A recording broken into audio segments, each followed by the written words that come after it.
por favor.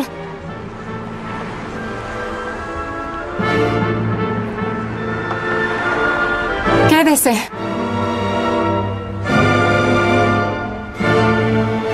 ¿Usted puede escucharme?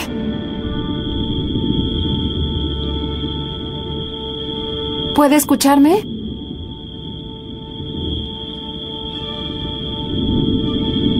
¿Puede oírme? Por favor, quédese.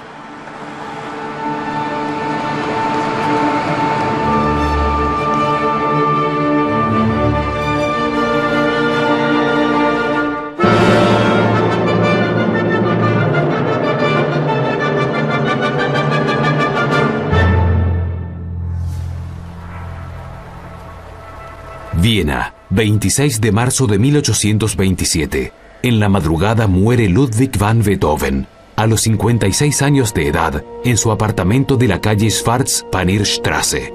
Apenas se enfría su cuerpo, se le realiza una autopsia en su lecho mortuorio. Según el reporte, se le extraen huesillos del oído, los cuales son conservados cuidadosamente. Pueden observarse indicios acerca de los motivos en un documento personal encontrado entre las obras póstumas del difunto. Se trata de un testamento de 4 hojas, redactado como carta de despedida. Data del 6 de octubre de 1802 y fue escrito en Heiligenstadt, un pueblo al lado de Viena. Beethoven tiene que haberlo tenido durante años bajo llave. Esta carta se encontró en un cajón oculto. Beethoven la llevó consigo durante toda su vida.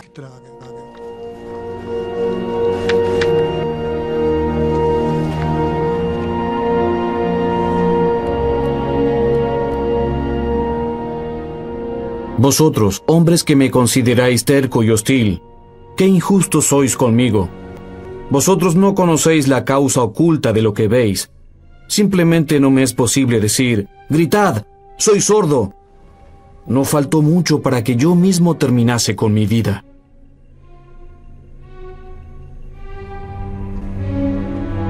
Cuando Beethoven escribió estas líneas, tenía 31 años de edad.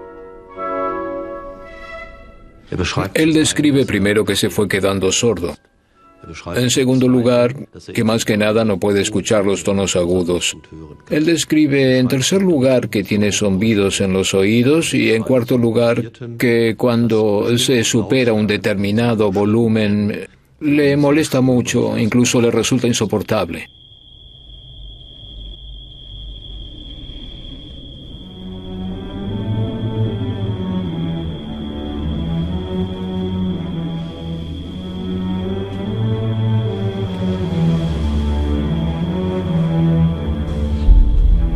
Es sorprendente que desde los 25 años y hasta su muerte, Beethoven pueda completar una extensa obra, 32 sonatas para piano, 16 cuartetos de cuerda, la ópera Fidelio y sus 9 sinfonías conocidas mundialmente. Escuché la 9ª sinfonía de Beethoven en Los Ángeles, en Japón, y en todas partes se instala ese sentimiento de que todos los hombres se vuelven hermanos. Sí, esa es la visión. Y él logró plasmarla de tal forma en la música que nosotros podemos creer que es posible. Era un genio. Lo que hizo con la 9ª sinfonía, con eso revolucionó la historia de la música. Los compositores de los siguientes 50, 60, 100 años tuvieron que luchar para ver cómo saltar por encima de este monumento y crear algo nuevo. Pienso que los compositores de hoy siguen intentándolo.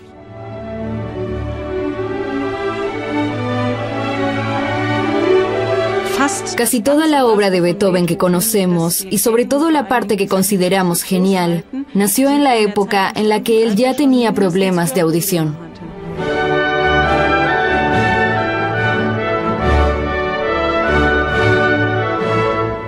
¿Es posible algo así? ¿Un compositor que no pueda escuchar su propia música? ¿Bajo qué condiciones surgió esa obra revolucionaria que hace de Beethoven un ser tan significativo, incluso hasta nuestros días?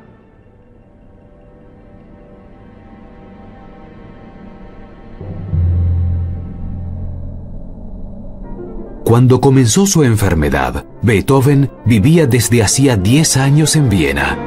Según los boletines de prensa, se lo podía escuchar regularmente en los sitios más notables de la ciudad. El Palekinski comentaba: Beethoven rebosa nuevamente de gracia y temperamento. Este pianista extraordinario volvió a conseguir conmover a su público de forma tal que muchos lagrimearon o directamente rompieron en llanto.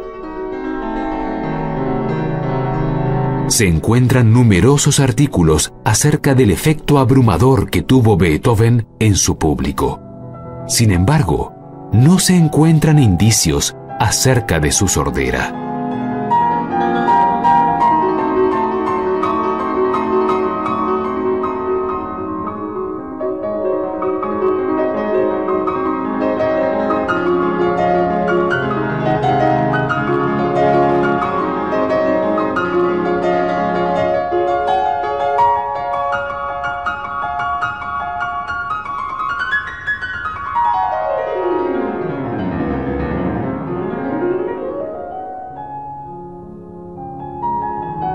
El famoso Ludwig van Beethoven.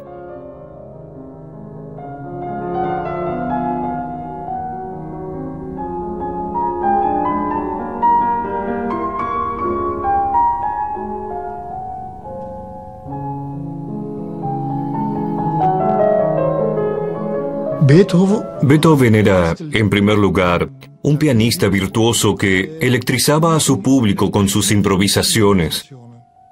La gente quedaba asombrada de lo que él podía hacer con el piano.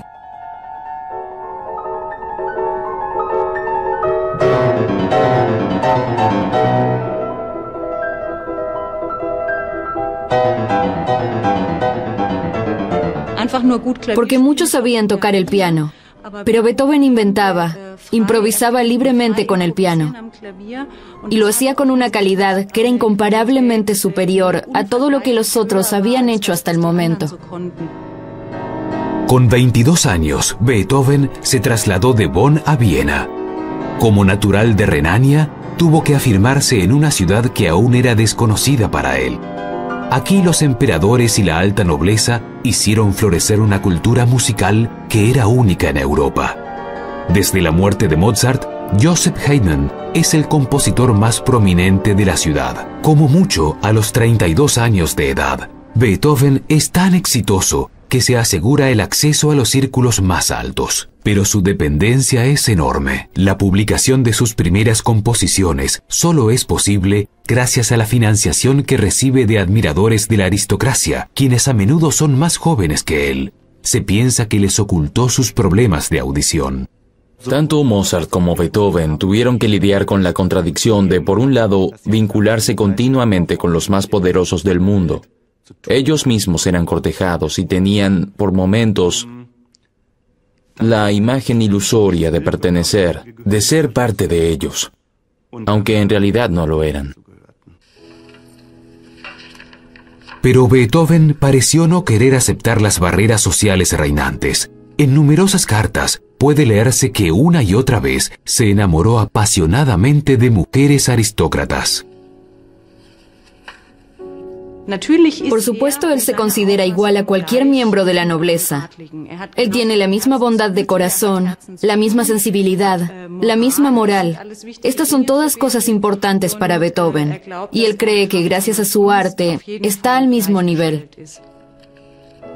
Un tabú, y sin embargo codiciada.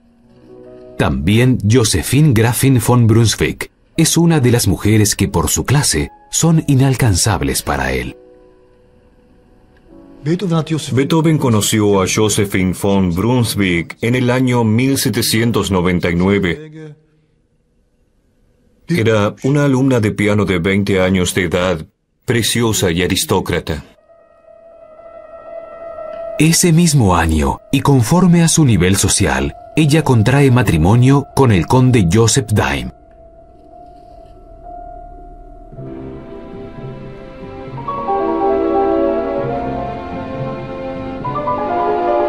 Mi respeto, condesa Daim. ¿Cómo puedo felicitarla?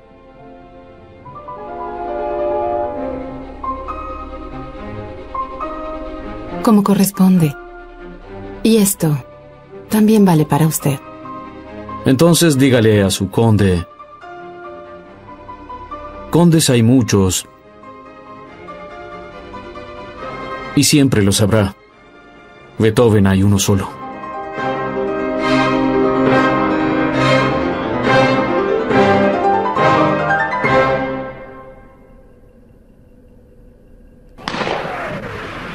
Beethoven quería una sociedad sin diferencias de clase. Era realmente un libre pensador. Beethoven escribe cartas a miembros de la nobleza y en vez de manejarse con humildad, firma simplemente tu amigo Beethoven. 20 años antes eso hubiera sido impensable. Beethoven vive en un tiempo de cambios radicales. Era un tiempo en el que las clases sociales ya no estaban claramente delimitadas como antes. La Revolución Francesa hizo tambalear un orden que había existido por cientos de años. Justo en esa época de cambio de siglo, en la que estaban ocurriendo tantas cosas en Europa y en la que había un fuerte ambiente de agitación entre las personas, Beethoven plasmó esa inquietud, ese alboroto en la música. Por eso tuvo un poder tremendo.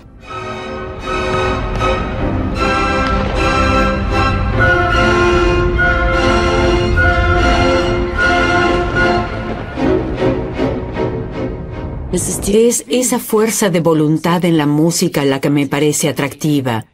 Mozart tiene algo lógico en su música. Cada tono deriva del anterior porque así debe ser. En el caso de Beethoven sentimos que cada tono aparece solo porque él así lo quiso. Incluso las obras tempranas tienen esa marca. Yo quiero, yo soy Beethoven, yo tengo mi propia voz, soy el que marca las pautas. Os guste o no, escuchad tantos músicos rebeldes como podáis y os sorprenderéis. Él juega con los límites en todas las direcciones. Beethoven quiere más que entretener. Su música debe cambiar el mundo. Con 32 años, tiene una carrera prometedora por delante y un carácter imponente.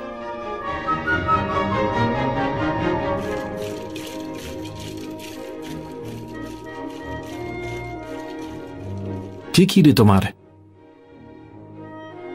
Me están esperando. Otra vez lo mismo. Para mí es demasiado tarde.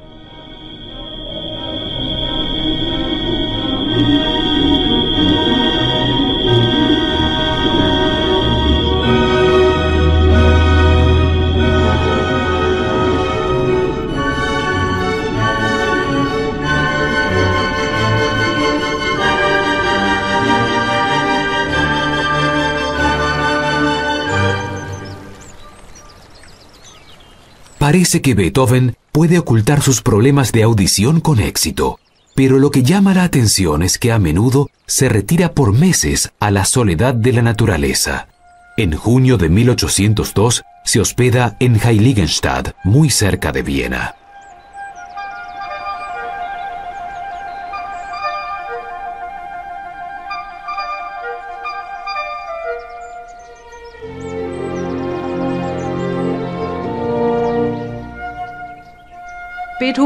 Beethoven tiene un médico muy bueno en ese entonces, en quien confía. El médico le dice, descansa bien, relájate. En Heiligenstadt hay un balneario muy pequeño y modesto. Allí hay aguas medicinales, y esa combinación de naturaleza, distensión y aguas medicinales le dan a Beethoven la esperanza de que si descansa un par de meses allí, quizás pueda curarse del todo. Beethoven documentó su terapia detalladamente en su correspondencia. Meses de curas de baño y aguas termales, un número considerable de exámenes molestos. Él acepta que le viertan gota a gota una tintura a base de rábano y aceite de almendra en los oídos. E incluso dejan que lo traten durante días con un líquido ácido extraído de las cortezas de los árboles. Todo con la esperanza de que la enfermedad sea extraída de su cuerpo. Estuvo con distintos médicos y se dio cuenta de que esto no produjo ninguna mejoría y esto lo lleva a sentirse desamparado. El término técnico es pérdida de control.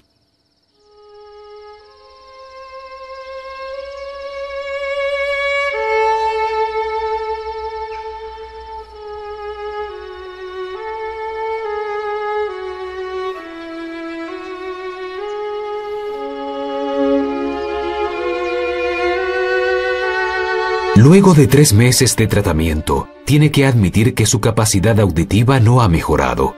Él escribe que su tinnitus es más doloroso que nunca.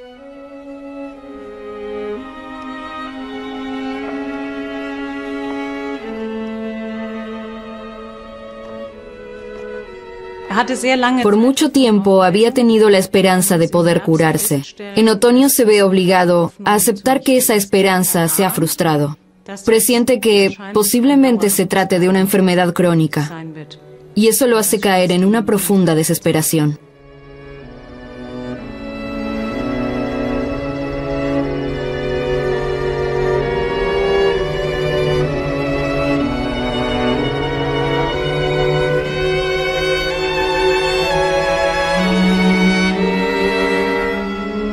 El 6 de octubre, Beethoven expresa su desesperación con una carta de despedida. Qué triste que es mi vida. Tengo que alejarme de todo. No faltó mucho para que yo mismo termine con mi vida.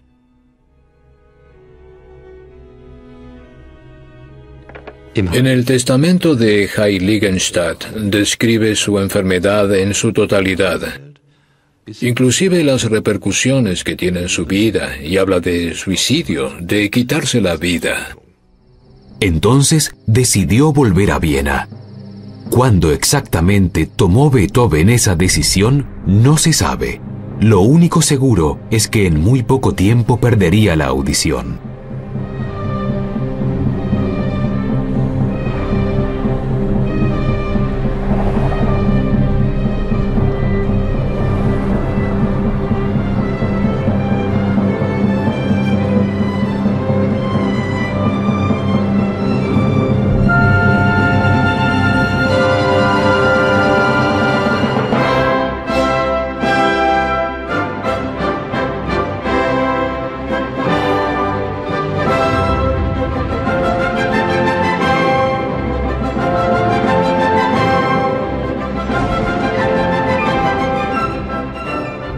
Tuvo una explosión de creatividad y compuso sin parar. Este hombre trabajó como un loco. Era enormemente productivo. A partir de entonces, Beethoven apostó todo a sobrevivir como artista independiente, pues ya no era posible pensar en un futuro como pianista.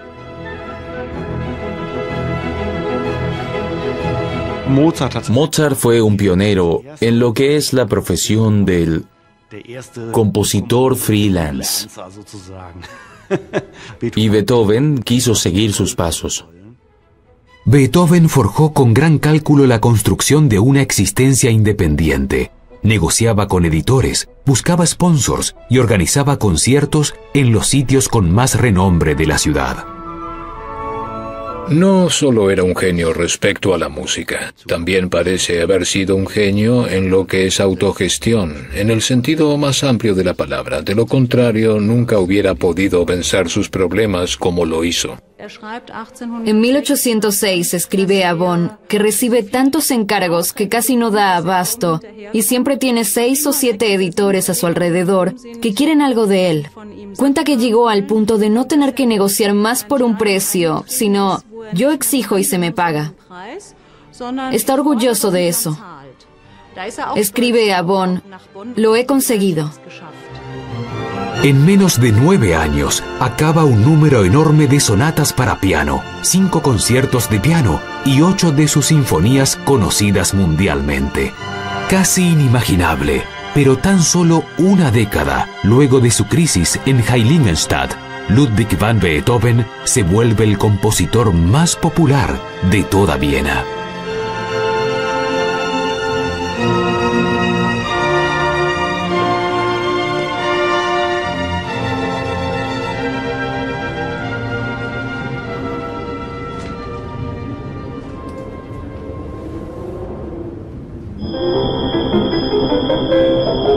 Estas curvas de ecualización muestran el desarrollo de su enfermedad. Presentan la pérdida progresiva de audición de Beethoven. Continuo aumento de la sordera, pérdida progresiva de la comprensión del habla. Los zumbidos en el oído son cada vez más fuertes, además no tolera altos niveles de volumen. En el año 1809, testigos informan acerca de la conquista de Viena por las tropas de Napoleón. Beethoven tiene que huir al sótano porque no puede tolerar el ruido de los cañones.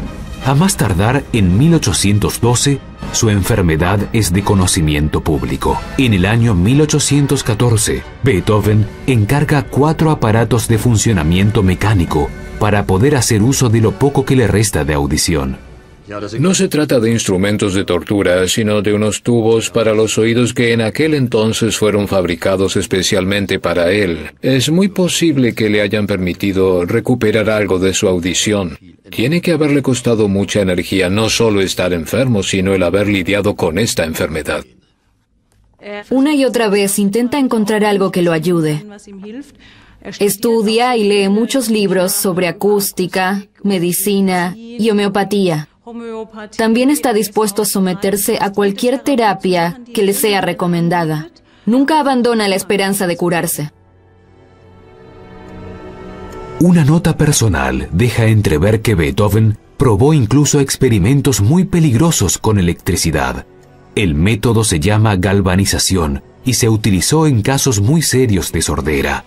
Beethoven lucha fanáticamente contra su destino, día a día, y con los recursos más extremos.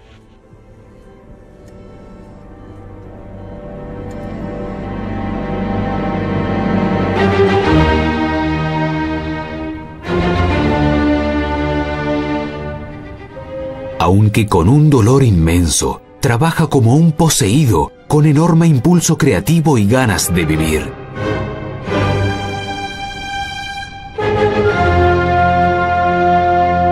Cuanto más existencial la resistencia, más imperturbable es su espíritu combativo. La lucha es un parámetro absolutamente decisivo en su vida y en su obra, una lucha que también tiene lugar en lo más profundo de su psiquis. El destino se las quiere ver conmigo, yo también me las veré con el destino. Claro que también hay momentos en los que se queja por el destino que le tocó, pero su música nunca se vuelve triste. Su música está completamente llena de alegría.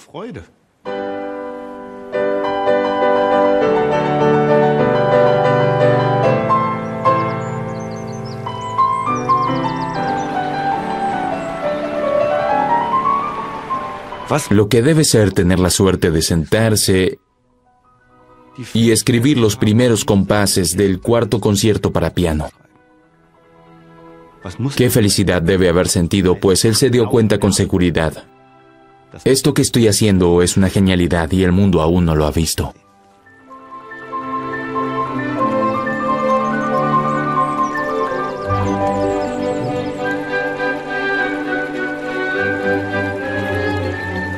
Se puede definir a Beethoven como un genio de los extremos. La gracia siempre estuvo presente. El amor siempre estuvo presente. Las emociones siempre estuvieron presentes. La rabia hacia la naturaleza y hacia su destino siempre estuvieron presentes. Estos son los extremos de su naturaleza apasionada. Esos extremos se observan también en las cartas de Beethoven a Josephine Daim. Luego de la muerte de su marido, parece haber habido repetidos encuentros secretos entre ellos. Fue un tiempo muy intenso. En algunas cartas, él clama desesperadamente por el hecho de que ella no quería una relación estable con él. Por un lado, una entrega cariñosa. Por el otro, reclamos completamente exagerados. Beethoven parece no haber querido ver que con esta relación, Josephine ponía en juego su clase y también la tenencia de sus 4 hijos. La presión social de mantener un comportamiento moralmente correcto sobre todo para las viudas, era muy grande. Una relación oficial con Beethoven hubiera sido imposible.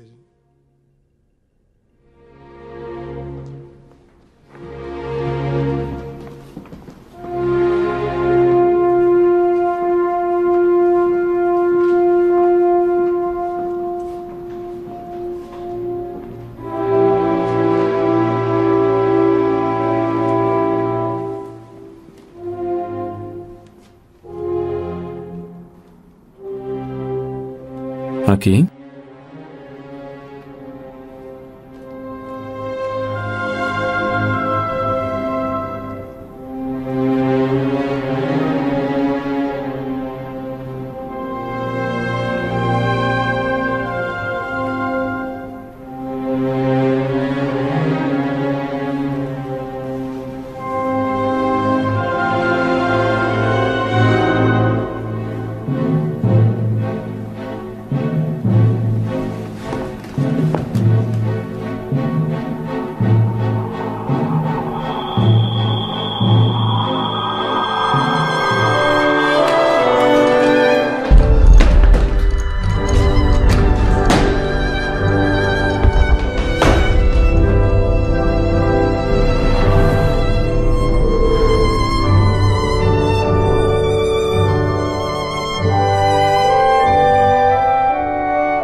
Creo que su idea de una relación amorosa estaba muy idealizada.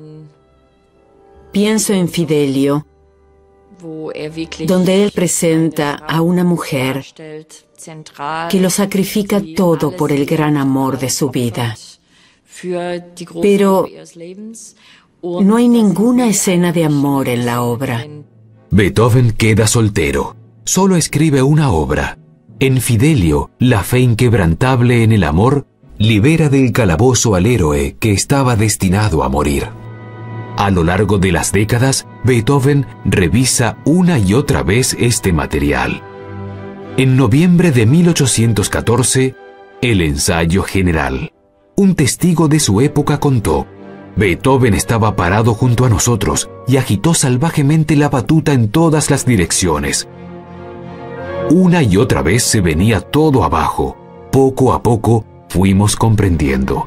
Beethoven no percibía ni un solo tono de los que intentaba controlar en vano. Tuvimos que obligarlo a detenerse.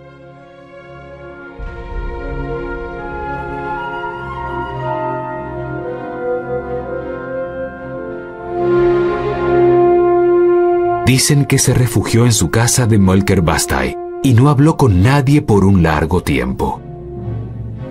Un año más tarde, su actuación como pianista termina también en un desastre.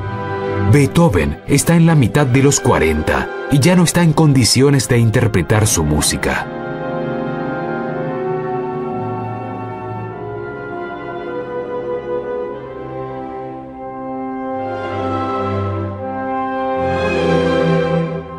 Y esta es la estocada final del destino. Ya ni siquiera puede escuchar lo que le brinda tanta felicidad.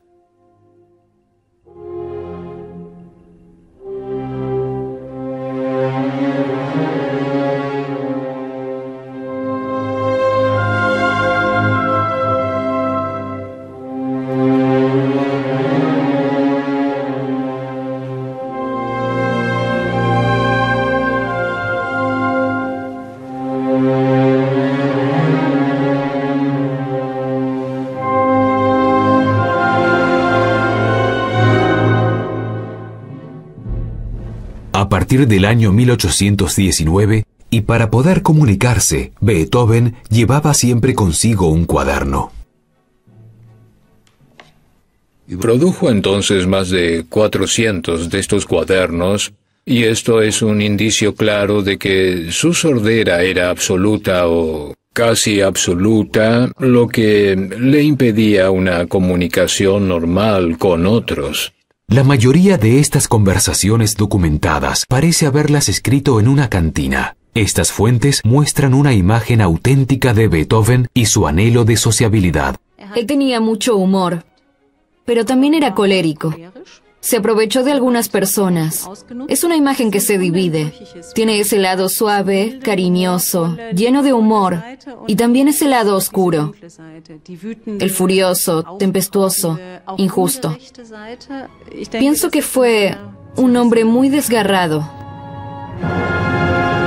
La sordera vino acompañada de una manía persecutoria. En ningún apartamento aguantó más de un par de meses, y todo lo llenaba de una rabia extrema en pocos segundos. Los vecinos ladrones, el servicio de reparto de vino poco fiable, el devenir político.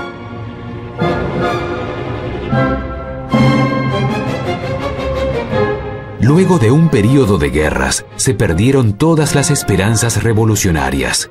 El mapa de Europa vuelve a repartirse tras la derrota de Napoleón. Después del Congreso de Viena, el poder de la nobleza es más fuerte que nunca. Luego del Congreso de Viena, el clima político se tambalea. Las leyes son muy restrictivas. Hay espías por todos lados. Cuando uno anda entre la gente, tiene que contar con la posibilidad de ser espiado. Austria es un estado de régimen policial. La restauración se abrió paso en Viena. Para un espíritu rebelde como el de Beethoven, tiene que haber sido algo sofocante. Hay fuentes que indican que en la cantina manifestó su rechazo por la situación política, y los amigos trataron de que baje la voz, pues podrían haberlo metido en la cárcel por eso. Pero en ese momento, él ya era tan famoso que difícilmente podrían haberlo tocado. Y de hecho no sucedió. A Beethoven ya no le importaban las convenciones, tanto en el trato con la gente como en lo que respecta a su propia apariencia. Que él no encaja con las personas normales es algo muy evidente. Sí, está claro. Vive separado para siempre del mundo de los que escuchan, liberado de todas las expectativas, encerrado en el mundo de su arte. Solo allí ve realizado su anhelo de un amor ideal.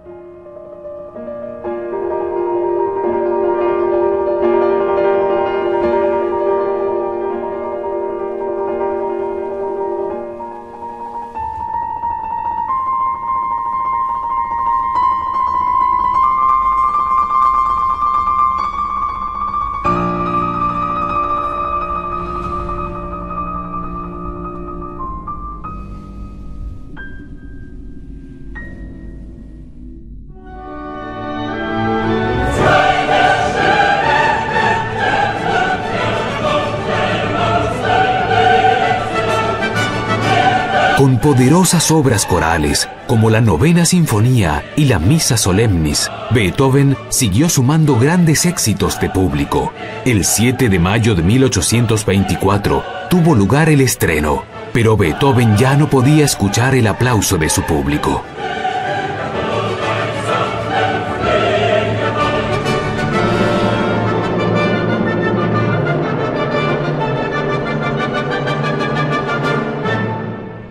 A pesar de su sordera definitiva, siguió trabajando hasta el agotamiento, preferentemente en cuartetos de cuerda y sonatas para piano. Beethoven escuchaba toda la música en su cabeza. No solo era capaz de escuchar exactamente lo que escribía en sus apuntes, también podía crear construcciones de sonido nunca antes escuchadas. Sobre todo a partir de la mitad de su obra, cuando su sordera ya se había instalado, se encuentra en las estructuras con las que él trabaja, una base intelectual nueva, y luego se vuelve más radical. Estaba muy encerrado en sí mismo, casi como un autista que desarrolló ideas obstinadamente locas. Al crear sus últimas obras sobre todos esos cuartetos de cuerdas, llegó a un punto en el que evidentemente ya no le importaba satisfacer al público, sino escribir lo que a él le parecía que tenía que escribir.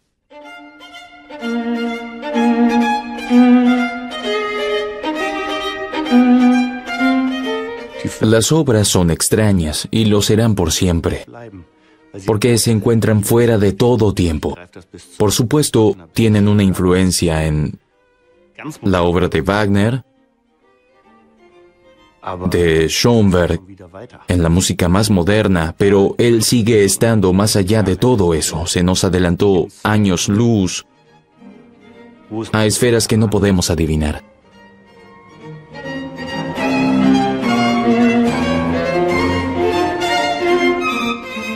Es gracioso, pero justamente ese estilo inaprensible del final de su obra me apasiona. Pero también comprendo que su obra rompe los límites de la música.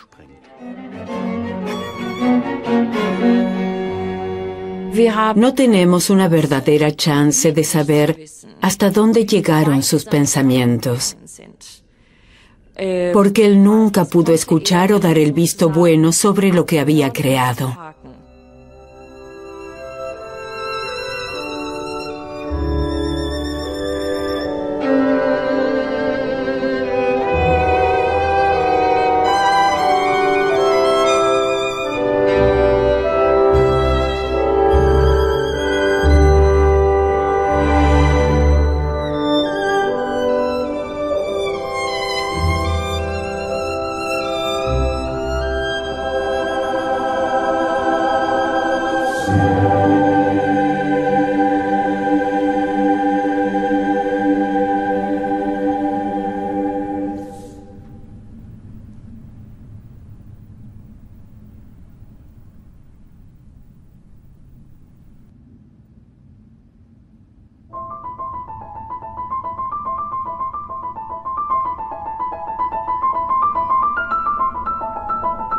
En noviembre de 1826, Beethoven contrae una pulmonía al regresar en un carro descubierto de una estadía en el campo.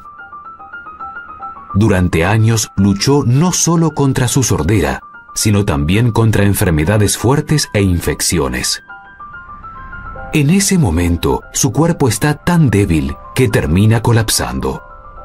Con sus últimas fuerzas, llega a su apartamento en la calle Schwarzpanierstraße. En enero de 1827, luego de meses de estar postrado en la cama, sufre de insuficiencias orgánicas. Se acumula tanta agua en su vientre que deben hacerle una punción.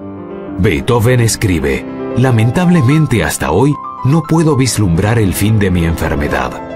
El 27 de febrero me van a operar por cuarta vez y quizás quiere el destino que tenga que pasar por eso una quinta vez o aún más veces.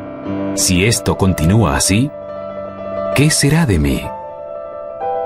Beethoven no llega a la temida intervención. Muere el 27 de marzo de 1827 por un fallo del hígado. Beethoven tiene que haber pensado que entre sus obras póstumas se buscarían documentos personales. Todo parece indicar que él quería que fueran encontrados.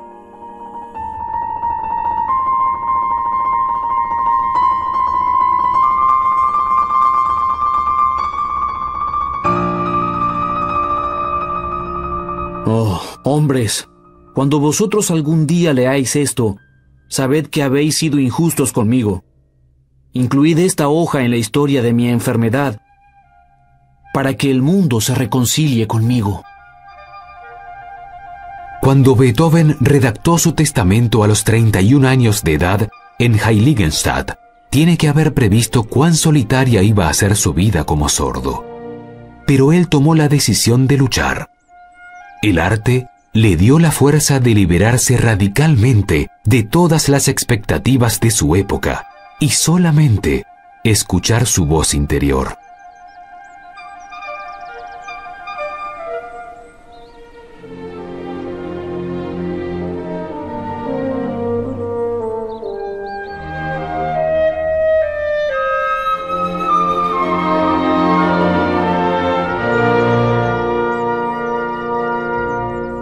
A fin de cuentas, puede decirse que su sordera, por muy difícil y dolorosa que haya sido para él como persona, fue una suerte para la historia de la música y de la humanidad.